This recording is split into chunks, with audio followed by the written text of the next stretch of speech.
Isaiah, I wanted to ask you what are the conspiracies? You've done so many. I'm sure there's multiple that you went into in your research, being like, "This is the silliest thing. It's going to be funny," and then as you're going, you're like, "No, it can't be real. This can't be a real." Like, were there any like that like by the end you're like, "God damn, I bamboozled myself here." Mm-hmm. So I would say the biggest one that I really entered with like the whole I'm going to make fun of this thing on the internet. And now I'm legitimately scared of it, is the concept of fractalization, specifically, which I think fractalization. So Kyle has more experience with this kind of thing than I do, but specifically with that look, Kyle's face, specifically with hallucinogenics and things like LSD and all of that. People will begin to see these patterns, and they will have. I know about fractals. They'll see these entities, fractals and stuff like that. The craziest thing to me is every single story I've ever heard from someone who has any experience with tripping or whatever, they always encounter the same creatures, they see the same shapes, they have the same experiences. And the wildest story to me, the one that like made me like shut the computer and be like, all right, I'll come back to this at a later day. There were these 4 guys out west who they all got DMT, and they were high for like 2 days. Like they hooked themselves up on an IV to stay hydrated. Oh, no. They went, they went in.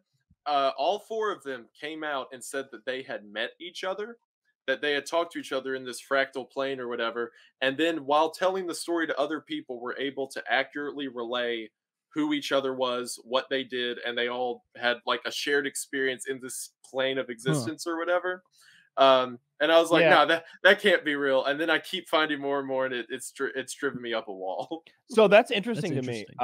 Like I've only done like mushrooms and acid, but DMT seems really interesting depending on how you do it. You know, there's the 2 kinds. I don't get super technical with it. Like everybody always wants to pull out a goddamn fake chemistry degree and like dimethyl ethyl nicotine. I'm like, I want to stop him. I want to stop him right there and be like, explain to me how that molecule is constructed. Could you draw it for me? Like what kind of bonds are those? Bro, but I got it tattooed on my leg, bro. Like I remember just enough chemistry to know that you don't know chemistry. So just stop pretending. But anyway, I'll throw terms out there like ionic bond, covalent bond, potassium. Oh, potassium. Boron elements, science, test tubes, beakers, Bunsen burner much. You guys are way too smart, buddy. They clearly know their shit. You fucking. I always keep a lit Bunsen burner going when I have company over, so they're like, "Wow, this guy." They're like, "Hey, oh, sorry, you caught me on. You caught me in the middle of my study, and I'm melting. I'm melting like 50 Snickers minis into a bigger Snickers. There's actually nothing. There's nothing funny about that. You throw a sheet over it. There's actually nothing funny about melting many chocolate bars. I was about to say, wait a minute. I told you would never interrupt me during my studies. Get out of my studies. Look, we have a guy here that has found great success with melting food into bigger food. There's totally nothing. It's nothing to laugh at melting little chocolate bars down into one big chocolate bar. It's a genuine science. There's absolutely a lot of cool things about that. I think that's very respectable.